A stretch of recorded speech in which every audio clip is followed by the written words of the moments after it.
ကဲဒီနေ့ကတော့9,900နဲ့ဒူးရင်သီးကိုအဝသဆမှာဖြစ်ပါတယ်ဒီ9,900နဲ့မှာကတော့ဒူးရင်သီးတွေကိုကြက်မောက်သီးတွေကိုမင်းကွတ်သီးတွေကိုပြီးရေခဲမှုမှာပါသေးရေပေါ့နော်အဲ့တော့ကျွန်တော်ဒီ9,900နဲ့အရှိတ်နိုင်ဝက်တွင်းမှာဘယ်နှလုံးစားနိုင်မလဲဆိုတာလိုက်ကြည့်ပေးကြပါဦးကဲဒါကတော့ခု6လပိုင်း9-6ခွန်3ရက်မှာဒူးရင်သီးအဝစားပွဲ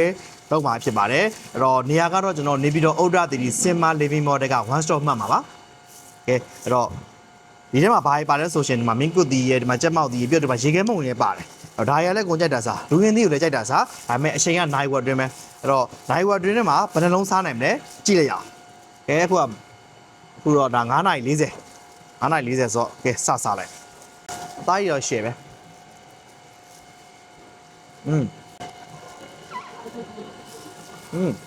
ဘယ်လုံးတော့ကောင်းမှမသိဘူး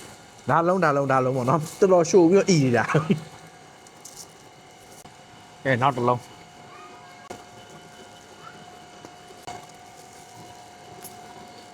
သူ့ရဲ့အရသာတော့ချိုးအီမွေးပေါ့နော်ဟိုကကြွကြီးလည်းမဟုတ်ဘူးသူအီလေးနဲ့ချိုးတာတော့အနှစ်တည်းကြီးပဲဒူးရင်သီးမျိုးစားတော့ချန်နီသီးဆိုတော့သူကအသားတွေတော်တော်များတယ်ဒါပေမဲ့တချို့ဟာလေးတော့အစီနဲ့ကြီးရတော့ပါတယ်ဒါပေမဲ့အစီနဲ့ကြီးရဆိုလို့ရှိရင်သူကအသားတော်တော်များတယ်ပေါ့နော်အသားကလည်းလုံးဝတင်းရင်းပြီးတော့အီဆက်မှုေးကြိုင်ချိုးအီးနေတာပဲတော်တော်လေးတော့စားလို့ကောင်းပါတယ်ဒူးရင်သီးစားတာအီသွားတယ်ဆိုလို့ရှိရင်တော့ဒီဘက်ကမင်းကွတ်သီးလေးစားလိုက်ပေါ့နော်သူကတော့ချိုးရှင်းလေးနဲ့အီလည်းပြည်တယ်ဒီကြက်မောက်သီးလေးကတော့နည်းနည်းလေးချိုးတယ်ပေါ့နော်ချိုးတဲ့ဘက်ကိုသွားပါတယ်7တောင်မပြည့်သေးဘူးတစ်လုံးမကုန်သေးဘူး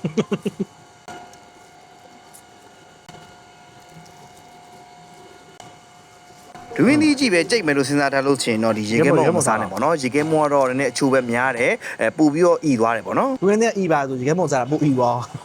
ဘူဖေးနေ့မှာခင်းမဲ့အသီးတွေကလည်းဒီရှန်နီသီးတွေပဲဖြစ်နေပေါ့နော်အဲ့ဒီကြလို့ရှိရင်ဒီဒူးရင်သီးတွေကခွဲကြမလို့ပါဘူးကိုယ်တိုင်ခွဲကြမလို့ပါဘူးသူတို့ကခွဲပြီးတော့ဒီစပွဲကုံမှာတင်ပေးထားမှာပါအဲ့ဒီစပွဲကုံကလည်းဒါတယောက်ကိုတစ်ခုံလုံးနဲ့ရှာပေးထားမှာဖြစ်ပါတယ်ဒီဒူးရင်သီးဘူဖေးကိုဝင် join ကျင်နေဆိုလို့ရှိရင်တော့သူကလူတယောက်ကို9,900ခလေးဆိုလို့ရှိရင်တော့သူက9,400 9နှစ်အောက်ဆိုလို့ရှိရင်တော့ free ပါကြလို့ရှိရင်တော့ဒီတယောက်ခေါ်လာလို့ရပါတယ်လူတွေအများကြီးထပ်ပြီးတော့လဲစောင့်နေရမှာဆိုတဲ့အတွက်ကြောင့်ပေါ့နော်ဒါသူတို့စီကိုဝင် join မယ်ဆိုလို့ရှိရင်ဖုန်းဆက်ပြီးတော့ reset ယူရတယ်ပြီးလို့ရှိရင်တော့တရက်ကို4ချိန်ခွဲပြီးတော့ကျင်းပပြီးတော့ဖြစ်တယ်ပေါ့နော်အဲ့အတွက်ကြောင့်သူကဒီလူမထွက်တော့ဘူးသူ့အချိန်နဲ့သူဒါလာစားရုံပဲပေါ့နော်တချို့တွေကြောက်လဲဒီအချိန်ကိုနိုင်ဝက်ထဲနဲ့တော်တော်လေးနည်းရလို့ပြောကြရပေါ့နော်ဒါကျွန်တော်ကိုယ်တိုင်နဲ့လို့ရထင်တာပဲနိုင်ဝက်ထဲနဲ့ဘလို့စားရမှာတော့နိုင်ဝက်ထဲနဲ့ဘလို့ဝါမှာတော့ထင်လိုက်တာပေါ့နော်ဒါပေမဲ့ကျွန်တော်တို့တကယ်စားတဲ့လူတွေဒူးသီးတကယ်ကြိုက်တဲ့လူတွေကြောက်ဒီနိုင်ဝက်ဆိုတဲ့အချိန်ကတော်တော်လေးကိုလောက်တယ်ပေါ့နော်ဒါကျွန်တော်ဆိုလို့ရှိရင်နိုင်ဝက်တောင်မပြည့်လိုက်ဘူးပေါ့နော်3မိနစ်လောက်လိုသေးတယ်အဲ့မှာမစားနိုင်တော့ဒါ3လုံးဒီပါလောက်ကုန်တယ်ပေါ့နော်လူဦးရေကန့်သက်ထားတဲ့အတွက်ကြောင့်အမြန်ဆုံးဖုန်းဆက်ပြီးတော့ reset လုပ်ထားမှစိတ်ရှာရပါမယ်အသေးစိတ်သိရှိလိုတာပဲဖြစ်